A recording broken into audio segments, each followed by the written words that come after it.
환난 중에 만날 큰 동시.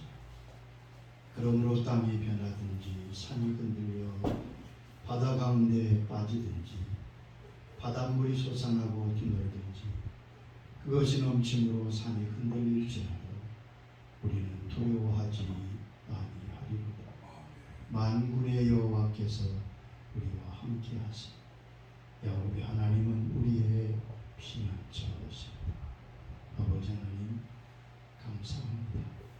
물결과 같은 큰 소란과 전쟁과 기상이변과 고통이 가득한 이 세상에서 그래도 저희를 믿음으로 살게 하시며 주를 의지하며 주를 찬양하며 주께 감사하며 주를 의지하도록 믿음 주심을 감사합니다.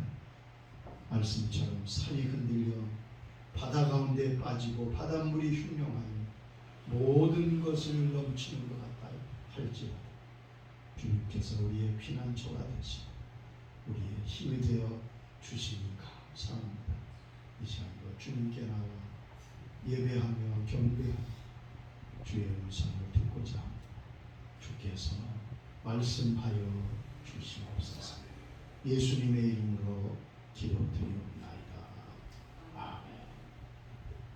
하나님의 말씀 신약성경 히브리서 11장 1절로 3절까지의 말씀 신약 364면이 되겠습니다. 믿음은 바라는 것들의 실상이요 보지 못하는 것들의 증거니 선진들이 이로써 증거를 얻었느니라. 믿음으로 모든 세계가 하나님의 말씀으로 지어진 줄을 우리가 아나니 보이는 것은 나타난 것으로 말미암아 된 것이 아니니라. 아멘. 6장 1절에도 이렇게 말씀. 그러므로 우리가 그리스도의 초보를 버리고 죽은 행실을 회개함과 하나님께 대한 신앙과 세례들과 안수와 죽은 자의 부활과 영원한 심판에 관한 교훈의 터를 다시 닦지 말고 완전한 대로 나아갈지니라. 우리가 그리스도의 도의 초보에 대한 말씀들을 상고하고 있습니다. 주님께서 산상보훈의 마지막 부분에 우리의 인생을 집을 짓는 자로 말씀하셨지요. 그런데 그 집은 딱 두 종류밖에 없습니다. 무너지는 집과 무너지지 않는 집. 말씀대로 행하고 믿음으로 행한 사람은 마치 반석 위에 집을 지은 자 같아서 비가 오고 바람이 불고 창수가 나도 무너지지 않는다. 그러나 아주 번듯하게 아름답게 지었지만 말씀대로 순종하지 않는 사람은 마치 모래 위에 지은 것 같아서 비가 올 때 바람이 불 때 그 집은 무너지게 된다고 말씀하셨습니다. 반석 위에 집을 세우도록 해요. 반석은 예수 그리스도 우리 주님 자신이시고 우리 주님에 대한 귀한 진리, 이 귀한 믿음의 도의 초보에 대해서 그 기초의 내용에 대해서 히브리서 6장 1절 2절에서 말씀하신 6가지를 말씀하셨어요. 회개와 믿음과 세례와 안수와 부활과 심판, 이 6가지 진리가 우리의 믿음의 집을 세우는 기초석과 같은 것들이라고 말씀하셨습니다. 우리가 지난 몇 시간 회개에 대한 말씀을 상고했습니다. 오늘은 믿음의 그리스도의 도의 초보의 두 번째 믿음에 대한 하나님께 대한 신앙과 그렇게 말씀했습니다. 자, 믿음이 우리 신앙의 기초지. 우리를 믿는 자라고 말합니다. 믿음의 공동체라고 교회를 칭합니다. 믿음에 대해서 아주 많이 말하고 있지만 실제 믿음을 잘 이해하기가 쉽지 않습니다. 우리 주님은 우리의 믿음이 겨자씨만 해도 지극히 작은 겨자씨만 해도요 산을 옮기는 능력이 있다고 마태복음 17장 20절에 말씀하셨습니다. 진실로 너에게 이르노니 너에게 믿음이 겨자씨 하나만큼만 있어도 이 산을 명하여 여기서 저기로 옮겨지라 하면 옮겨질 것이요 또 너희가 못할 것이 없으리라. 겨자씨 같은 것. 여러분 겨자씨를 보신 적이 있으세요? 겨자씨는 우리나라의 담배씨보다 작습니다. 제가 겨자씨를 처음 볼 때가 그 대학 다닐 때인데 이렇게 놓고 보면 콧김에 날아가기 때문에 작은 비닐봉지에 넣어서 봐야 되는 정말 지극히 작은 씨입니다. 근데 이 씨가 심겨지면 자라는데 예수님 말씀하셨잖아요. 새들이 깃들 정도로 삼삼에다가 높이 큰 나무로 성장하게 된다는 말입니다. 우리의 믿음이 겨자씨처럼 보잘것 없어도 그 믿음은 놀라운 역사를 나타낸다는 말입니다. 이 겨자씨에 대해서 아주 전쟁사 가운데 유명한 일화가 내려오고 있습니다. 페르시아 제국과 알렉산더가 전쟁을 할 때 그 당시에 페르시아는 대제국입니다. 알렉산더는 작은 나라의 헬라 임금입니다. 그래서 페르시아의 다리우스는 헬라 알렉산더에게 선물을 보냅니다.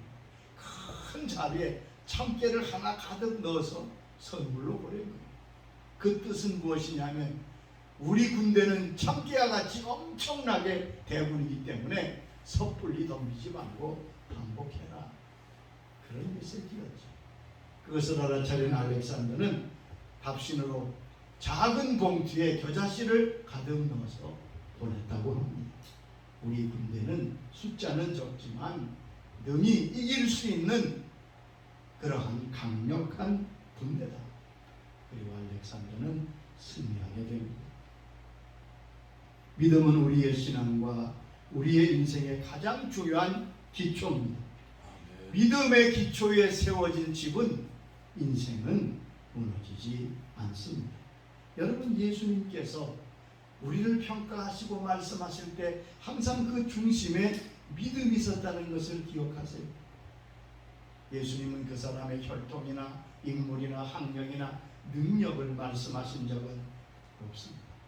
항상 주님이 말씀하실 때 그 사람의 믿음에 대해 말씀하십니다. 칭찬하실 때도 내 믿음이 크구나. 제자들을 책망하실 때도 내 믿음이 어디 있느냐, 믿음이 적은 자들아. 항상 믿음이 그 중심에 있었던 것을 알 수 있습니다. 이처럼 믿음은 절대적입니다. 여러분, 하나님이 우리를 보실 때도 믿음을 보신다는 사실을 잊지 말아야 돼요. 그래서 우리는 이 믿음이 얼마나 중요한가 하는 것을 성경에서 다시 한번 그 내용, 믿음이 이래서 중요한 것인가 하는 말씀을 우리가 먼저 새겨야 되겠습니다. 첫째, 우리는 믿음으로 구원을 받습니다. 자, 우리가 구원을 받아 영생을 얻어 주의 자녀가 되는 것은 믿음을 통해서인 것을 말씀하셨습니다. 예수 그리스도를 믿는 믿음, 요한복음 3장 15절에 말씀했습니다. 이를 그를 믿는 자마다 영생을 얻게 하려 하심이니라. 이는 그를 믿는 자마다 영생을 얻게 하신다. 5장 24절에도 말씀하십니다. 내 말을 듣고 또 나 보내신 이를 믿는 자는 영생을 얻었고 심판에 이르지 아니하나니 사망에서 생명으로 옮겼느니라. 주님과의 하나님을 믿는 사람은 영생을 얻었고, 요한복음 6장 47절에도 말씀했습니다. 진실로 진실로 너에게 이르노니 믿는 자는 영생을 가졌나니. 믿는 자는 영생을 가졌나니 우리의 믿음으로만 구원을 얻습니다. 그래서 믿음이 귀합니다. 믿음이 아니고는 우리가 구원받게 되는 통로가 없습니다. 두 번째, 믿음으로만이 하나님을 기쁘시게 할 수 있기 때문입니다. 히브리 11장 6절에 이렇게 말씀했습니다. 믿음이 없이는 하나님을 기쁘시게 하지 못하나니 하나님께 나아가는 자는 반드시 그가 계신 것과 또한 자기를 찾는 자들에게 상 주시리심을 믿어야 할지니라. 믿음이 없이는 하나님을 기쁘시게 할 수 없다고 정확하게 말씀하셨습니다. 하나님은 믿음의 사람을 기뻐하십니다. 하나님은 믿음의 사람을 귀하게 여기시고, 우리 주님도 가장 기뻐하신 때를 보면 제자들이 믿음을 고백했을 때입니다. 사람들이 믿음을 나타냈을 때 주님은 기뻐하셨습니다. 베드로가 주는 그리스도시요 살아계신 하나님의 아들이십니다. 믿음을 고백할 때 주님은 기뻐하시며 바요나시모나 내가 복이 있다고 칭찬하셨습니다. 하나님은 믿음의 자녀를 얼마나 아끼고 사랑하시며 기뻐하신다는 것을 우리는 꼭 기억해야 됩니다. 스바냐 3장 17절에 보면 하나님은 우리의 믿음의 사람을 얼마나 귀하게 보시는가를 묘사하고 있습니다. 너희 하나님 여호와가 너희 가운데 계시니 그는 구원을 베푸실 전능자이시라. 그가 너로 말미암아 기쁨을 이기지 못하시며 너를 잠잠히 사랑하시며 너로 말미암아 즐거이 부르며 기뻐하시리라. 그렇습니다. 우리가 뭐 대단한 존재가 아닌데 우리의 믿음을 보시고 그렇게도 귀하게 여기시. 여기 보세요. 잠잠히 사랑하시며 너를 인하여 기쁨을 이기지 못하시니. 왜요? 주님은 믿음으로만 기쁘시게 할 수 있는, 믿음을 보시고 기뻐하시는 분이기 때문에 그렇습니다. 마태복음 8장에 보면 한 백부장이 믿음을 보일 때 주님은 뭐라고 칭찬하십니까? 마태복음 8장 10절에 말씀하셨습니다. 이스라엘 중 아무에게서도 이만한 믿음을 보지 못했다고 칭찬하십니다. 세 번째, 이 세상을 이기는 것이 바로 우리의 믿음입니다. 누가 세상을 이길 수 있습니까? 여러분 오늘날 세상의 힘을 보지 않습니까? 사단의 힘이 얼마나 막강하고 대단합니까? 세력이 있습니다. 누구도 대적하여 이길 수 없는 것 같은 능력이 그 악한 세상과 사단에게 있습니다. 근데 성경은 말씀합니다. 그 세상을 네가 이기는데 그 이김은 우리 능력이 아니라 믿음이라고 말씀했습니다. 요한일서 5장 4절로 5절에 말씀하셨습니다. 무릇 하나님께로부터 난 자마다 세상을 이기느니라. 세상을 이기는 승리는 이것이 우리의 믿음이니라. 예수께서 하나님의 아들이심을 믿는 자가 아니면 세상을 이기는 자가 누구냐? 잘 보세요. 이 강하고 대적할 수 없을 것 같은 세상 그리고 악한 세력을 우리의 믿음으로 이긴다고 말씀하셨습니다. 세상을 이기는 승리는 이것이니 우리의 믿음이니라. 무슨 믿음이요? 예수께서 하나님 아들이심을 믿는 그 믿음이 세상을 이긴다. 여러분 이 말씀대로 아멘으로 받으시길 바랍니다. 성경이 그렇다면 그런 겁니다. 성경이 된다면 되는 겁니다. 그러니까 우리가 우리의 힘으로 안 될 것도 안 되죠 당연히. 그러나 믿음은 이긴다고 말씀했습니다. 그래서 믿음이 악한 세력과 악한 모든 힘을 이기는 것을 히브리서는 말씀합니다. 히브리 11장은 믿음의 장 아닙니까? 믿음으로 승리했던 모든 사람들을 한마디로 히브리 11장 38절에서는 이렇게 표현하고 있습니다. 이런 사람은 세상이 감당하지 못하느니라. 그렇다고요. 믿음의 사람은 세상이 감당치 못하더라. 왜요? 세상을 이겼습니다. 그러니까 우리가 가진 믿음이 이렇게 대단한 거예요. 이렇게 놀라운 겁니다. 넷째는 하나님의 사람들은 믿음으로 사는 사람들이기 때문에 그렇습니다. 우리가 어떻게 삽니까? 믿음으로 삽니다. 히브리 10장 38절에 말씀하셨지요. 나의 의는 믿음으로 말미암아 살리라. 나의 의는 믿음으로 말미암아 살리라.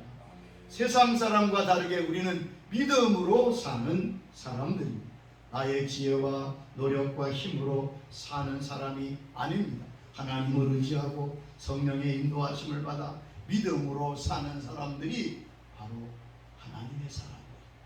그래서 믿음이 귀합니다. 믿음이 우리의 삶의 원천이며 믿음이 우리의 삶에 살아가는 방법이기 때문에 그렇습니다. 고린도후서 5장 7절에 정확하게 그것을 표현하고 있습니다. 우리가 믿음으로 행하고 보는 것으로 행하지 아니하미로다. 보세요. 우리는 하나님의 사람은 믿음으로 행하고 보는 것으로 행하지 않는다. 하와는 믿음으로 행하지 못하고 보는 것으로 행하다가 유혹에 넘어져 범죄하게 됩니다. 사단이 유혹할 때 하나님의 말씀으로 대적했으면 이길 텐데 그만 꼬임에 빠져 보는 것으로 판단하다가 그런 실수를, 그런 죄악을 범하게 됩니다. 반면 아브라함이 믿음의 조상이 되고 하나님께 인정받은 것은 그가 보는 것으로 행하지 아니하고 자기의 환경이나 자기의 느낌으로 행하지 아니하고 믿음으로 행했기 때문에 75세에 본토 지적 아비 집을 떠나 내가 지시할 땅으로 가라고 했잖아요. 여러분 어떻게 합니까? 어디로 가는지도 모릅니다. 그런데 아브라함은 보는 것으로, 느낌으로, 환경으로 따라가지 아니하고 창세기 12장 3절에 아브라함이 말씀을 따라가고 믿음으로 행했습니다. 하나님은 아브라함에게 내 자손이 하늘의 묵별처럼 저 바닷가의 모래처럼 많게 하시겠다고 했지. 하나님 말씀 틀림없어요.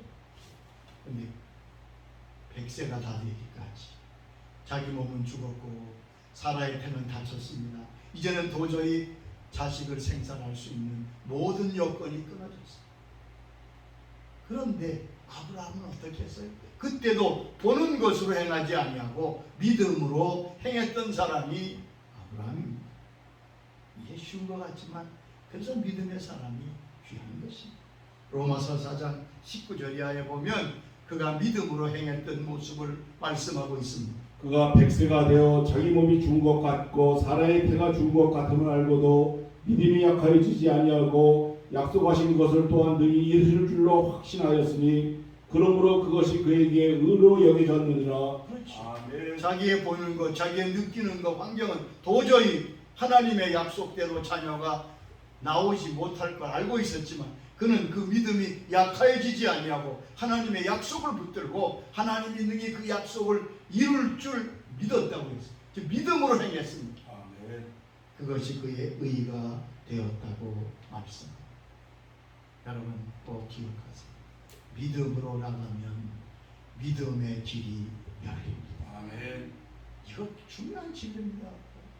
보는 것으로 행하면 내 느낌과 세상 상식과 기준으로 움직이면 그 이상을 돌파해 나갈 수 없습니다. 그러나 믿음으로 행하고 믿음으로 나가면 전혀 알지 못했던 믿음의 길이 열려지는 것을 보게 될 것입니다. 그런데 믿음으로 사는데 가장 큰 장애는 두 가지입니다. 첫째는 의식이요, 둘째는 두려움입니다. 우리가 믿음으로 나가고 믿음으로 사는데 가장 큰 장애물은 바로 의심입니다.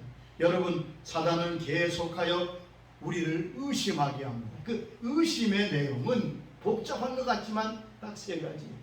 첫째, 하나님의 말씀을 의심하게, 하나님의 약속을 의심하게 합니다. 왜요? 하나님의 약속을 의심하면, 하나님의 말씀을 의심하면 곧 하나님을 의심하게 합니다. 두 번째는 하나님의 사랑에 대한 의심. 하나님이 나를 사랑하신다는 이 귀한 말씀을 믿지 못하게, 하나님이 사랑한다면 왜 이렇게 일이 어려우니까. 세 번째는 하나님의 능력에 대한 의심입니다. 여러분, 이 세 가지 의심의 화살을 계속 마귀는 쏘고 세상은 우리에게 의심하게 합니다. 그때 크게 믿음으로 고백하시기 바랍니다. 나는 하나님의 약속을 믿습니다. 나는 하나님이 나를 사랑하신 것을 믿습니다. 하나님께서 능력 있게 능치 못함이 없으신 하나님이심을 믿습니다. 그렇게 믿음으로 고백할 때 의심을 물리칠 수 있습니다. 여러분, 조심할 것은 사단이 속삭이고 우리의 마음에 생각을 넣어줄 때 그거 절대 여러분 생각 아니에요. 그걸 받으면 안 됩니다. 창문을 열고 집어 던져버리세요. 그리고 믿음을 고백하실 수 있기를 바랍니다. 두 번째는 두려움입니다. 두려움을 이겨야 믿음으로 살 수 있습니다. 두려운 마음이 얼마나 인생의 큰 장벽인지 알 수 없습니다. 그래서 성경에는 두려워하지 말라는 말씀이 365번이나 기록되어 있습니다. 매일 말씀하는 거죠. 애야, 두려워하지 마.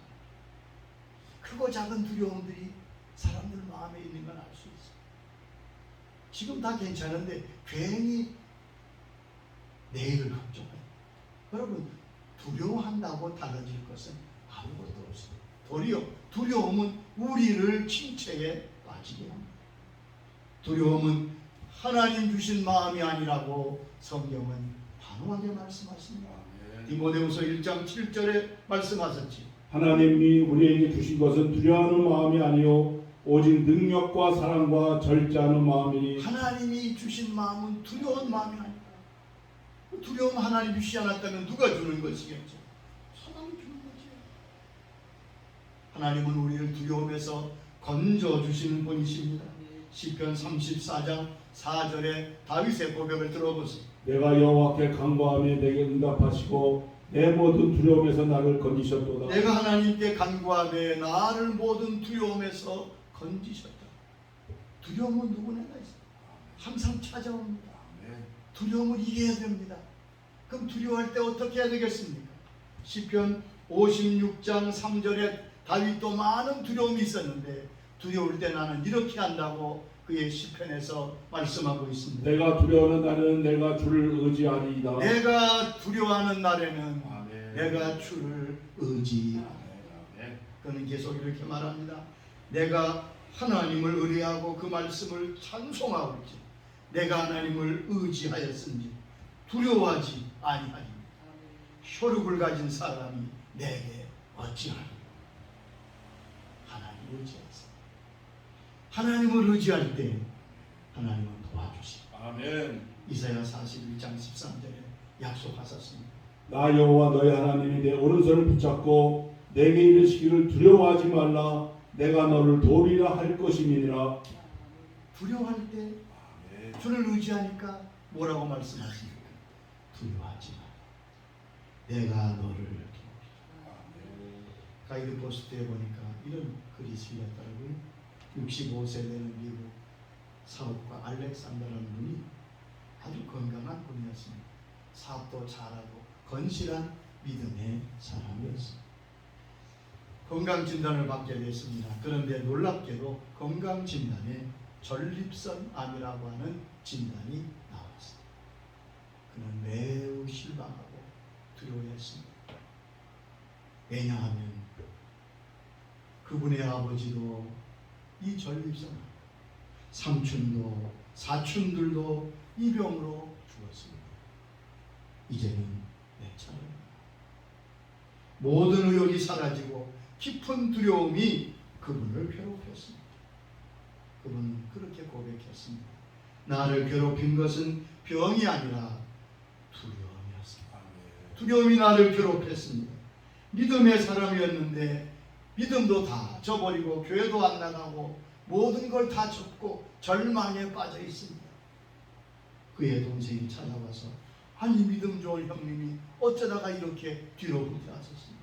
아무리 격려해보지만 누구의 말도 들리지 않습니다. 저는 하루 저녁 주님 앞에 엎드려 간절히 기도합니다. 아버지 하나님, 사람은 다 죽는 것입니다. 그 당연한 거 아닌가요? 다만 너무 두렵습니다. 너무 두렵습니다. 이 두려움을 좀 이기게 하여 주시옵소서. 주님께 의지합니다. 다윗처럼 부르셨던 것. 간절히 주님께 기도하고 납니다. 서서히 안개가 사라지듯이 그 마음속에 두려움이 사라지기 시작합니다. 믿음이 회복되었습니다. 주님이 도와주셔서 그는 다시 정상으로 회복되어 운동을 시작하고 다시 검사하니까 괜찮다는 거예요. 회복되어 믿음으로 사는 자는 승리하게 되는 것입니다. 또 하나 가장 중요한 믿음이 왜 중요합니까? 나의 삶은 나의 믿음대로 되기 때문에 그렇습니다. 여러분의 삶이 어떻게 될 것 같습니까? 바로 할 수 있습니다. 여러분 믿음대로 돼요. 그 주님의 말씀이에요. 내 믿음대로 될지어다. 우리 생각에는 내 재능대로, 내 노력대로, 내 소원대로 그러십시오. 성경 어디에도 그런 말씀 없어요. 그러나 주님은 내 믿음대로 될지어다. 그래서 믿음이 귀한 것입니다. 나의 믿음대로 하나님은 응답하십니다. 나의 믿음만큼 주께서 역사하십니다. 하나님은 은총과 복을 내리시는 분입니다. 아까워하지 않으십니다. 문제는 내가 그것을 받으려면 믿음의 그릇이 커야 합니다. 하나님 탓하지 마세요. 내 믿음이에요. 어느 군목님이 전방에서 복음사역을 위해서 하시는데 그 전방에 아주 꽃이 많이 피었어요. 그래서 양봉을 했다고 해요. 그 부대에다 양봉을 갖다 놓고 벌을 치기 시작했는데 얼마나 잘 되는지 꿀이 꿀을 가득 채취했습니다. 어느 주일 예배 중에 과거에 이제 내가 꿀을 많이 취했으니 여러 병사들 오셔서 꿀을 오시는 대로 드리겠습니다. 그분이 쓴 글이 참 재밌더라고요. 병사들이 꿀을 좀 얻으러 왔는데 어떤 사람은 바카스병을 가지고 어떤 사람은 컵을 가지고 가고 근데 어떤 병사는요 큰 밥짓는 바나나를 가지고 가요. 그래서 가져온 그릇만큼 줬대요. 그러니까 서로 불평하죠. 아니 저 친구는 저렇게 많이 받아가는데 그래서 목사님이 그러죠. 여보게 자네는 바카스병 가지고 왔잖아. 어떻게든 얻으러 가겠냐고. 그러면서 그분이 말씀 우리가 바로 믿음대로 될지라는 말씀이 바로 그 뜻이구나. 여러분 하늘에서 비가 오는데 하나님께서 무엇을 아끼시겠습니까? 큰 장독에는 크게 담기 종지에는 그것밖에 담기지 않는 걸 누구 탓이라고 하겠습니까? 믿음으로 됩니다. 여러분 사람은 그의 믿음의 수준만큼 사는 것입니다. 그러므로 우리가 믿음으로 주 앞에 믿음의 그릇을 키우고 믿음의 그릇을 깨끗하게 하는 게 그만큼 중요해요. 그때 하나님이 우리에게 응답하시기 때문에 그렇습니다. 그래서 믿음이 귀해요.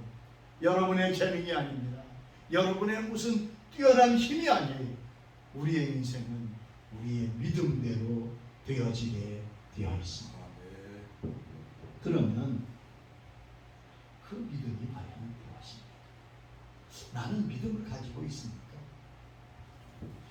당신 믿음이 있냐고 물어보면 많은 사람이 쉽게 대답도 하고 혹은 대답을 잘 못합니다. 그런데 내가 가진 믿음은 반드시 두 가지의 단계를 거쳐서 성립된다는 사실을 성경은 말씀하고 있습니다. 고린도후서 13장 5절에 말씀하셨습니다. 너희가 믿음 안에 있는가 너희 자신을 시험하고 너희 자신을 확증하라. 예수 그리스도께서 너희 안에 계신 줄을 너희가 스스로 알지 못하느냐. 그렇지 않으면 너희는 버림받은 자니라. 자, 나의 믿음은 시험과 확증을 거쳐서 그 믿음의 정체가 드러납니다. 나의 믿음을 여기 보면 너희가 믿음 안에 있는가 너희 자신을 시험해 보아. 하나님이 아브라함의 믿음으로 사셨어요? 시험하셨잖아요. 그래서 그 믿음이 확증되어 내가 이제야 나를 사랑 청해하는 줄 알았다. 아브라함의 믿음은 시험을 통과하고 주님께 인정받은 믿음이었습니다. 무엇을 확증해 보라는 말씀입니까? 예수 그리스도께서 너희 안에 계신 줄을 너희가 스스로 알지 못하느냐. 내가 믿음이 있다면 내 안에 예수 그리스도께서 계시고 주님을 모시고 있는 것을 확증해 보아라. 그렇지 않으면 너희 믿음은 가짜예요. 버림받은 것이다. 여러분, 믿음은 무엇입니까? 이제 계속해서 믿음에 대한 말씀들을 몇 시간 말씀드릴 텐데 오늘은 첫 번째 한 가지만 말씀드립니다. 믿음은 예수님을 나의 임금과 구주로 영접하는 것입니다. 믿음은 교회 나오는 게 아닙니다. 믿음은 성경을 아는 게 아닙니다. 믿음의 일부겠지요. 그러나 믿음을 정의할 때 가장 중요한 것은 예수님을 내가 영접하는 것, 내 마음에 모셔드리는 것, 나의 주인으로 왕으로 임금으로 그리고 나의 구세주로 내가 모셔드릴 때 그것을 예수 믿는다고 성경은 말씀하고 있습니다. 오늘 말씀했잖아요. 예수 그리스도께서 너희 마음에 계신 줄을 너희가 스스로 알지 못하느냐. 그래서 요한복음 1장 12절에 영접하는 자 곧 그 이름을 믿는 자에게 하나님의 자녀가 되는 권세를 주셨다고 말씀했습니다. 여러분, 교회 안에는 믿음 아닌데도 믿음인 것처럼 보이는 것이 많습니다. 요한에슬레는 그렇게 말했습니다. 마귀가 교회 안에 믿음의 대용품을 많이 만들어서 믿음이 아닌데도 믿음인 것처럼 착각하게 만들어 많은 사람을 지옥으로 데리는 겁니다. 특별히 대신한 주님 말씀, 성경의 진리를 내가 인정합니다. 그것이 믿음입니까? 아닙니다. 그건 지식적인 거죠. 구원에 이르는 믿음, 참 믿음, 영생을 얻는 믿음은 예수 그리스도를 나의 구주로, 나의 임금으로, 나의 왕으로 모셔들어서 그분을 주인으로 모시고 그분의 지도를 따라 살아가는 것, 그것이 바로 믿음입니다. 그러면 예수님을 어떻게 영접할 수 있습니까? 요한계시록 3장 20절에 말씀하셨습니다. 볼지어다 내가 문 밖에 서서 두드리노니 누구든지 내 음성을 듣고 문을 열면 내가 그에게로 들어가 그와 더불어 먹고 그는 나와 더불어 먹으리라. 아멘. 주님 말씀하셨잖아요. 내가 문 밖에서 두드리고. 주님이 우주의 주권자신데 문을 열고 들어오시면 될 텐데, 아니요. 주님은 날더러 문을 열라고 말씀하셨어요. 우리의 마음 문을 두드리십니다. 내가 나의 문을 열고 주님을 모셔드리며, 그러면 주님은 내 안에 들어오십니다. 아멘. 그리고 나와 교제하며 나를 인도하시며 나에게 축복하십니다. 여러분, 그러므로 주님을 초청해야 됩니다. 아멘. 주님이 필요합니다. 주님은 나의 왕이십니다. 예수님은 나의 임금이십니다. 예수님은 나의 구주가 되십니다. 나는 주님을 영접합니다. 주님을 환영합니다. 내 마음에 오시옵소서. 그럴 때 그는 예수 믿는 사람입니다. 예수님을 영접한 적이 없는 사람은 예수 믿는 사람이 아닙니다. 교회 다니는 것과 예수 믿는 것은 결코 같은 것이 아닙니다. 나는 예수 믿는 사람인지 교회 다니는 사람인지. 성경은 교회 안에 양과 염소가 있다고 말씀하셨습니다. 여러분, 누구나 마음문을 열고 주님 내 마음에 오시옵소서. 내 안에 예수님이 계신지 안 계신지 다른 사람은 몰라도 나는 알잖아요. 여러분 마음속을 보세요. 주님이 계시지 않다. 요한계시록 3장 20절의 말씀을 붙들고 주님, 예수님, 내가 마음을 영접해드립니다. 오시옵소서. 주님을 영접하실 수 있게 바랍니다. 아멘. 이 귀한 영접, 믿음의 출발점.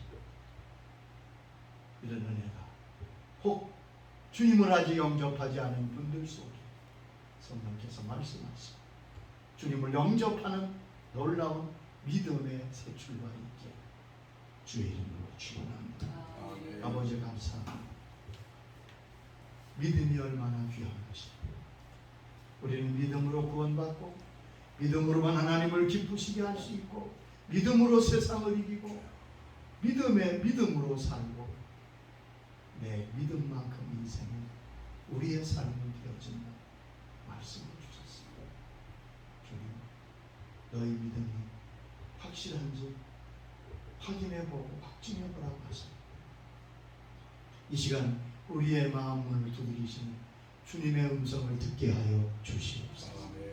교회는 나왔지만 아직 예수님을 내가 영접해드려 나의 왕으로 나의 구주로 모셔드리지 못한 심령들에게 성령이 말씀하여 주옵소서. 얘들아, 내 있는 마음을 그래서 다 예수님을 영접하여 믿음의 사람, 영생의 사람, 하나님의 자녀의 반열에 쓰는 축복이 있도록 성령님 역사하여 주시옵소서. 예수님의 이름으로 기도드리옵나이다.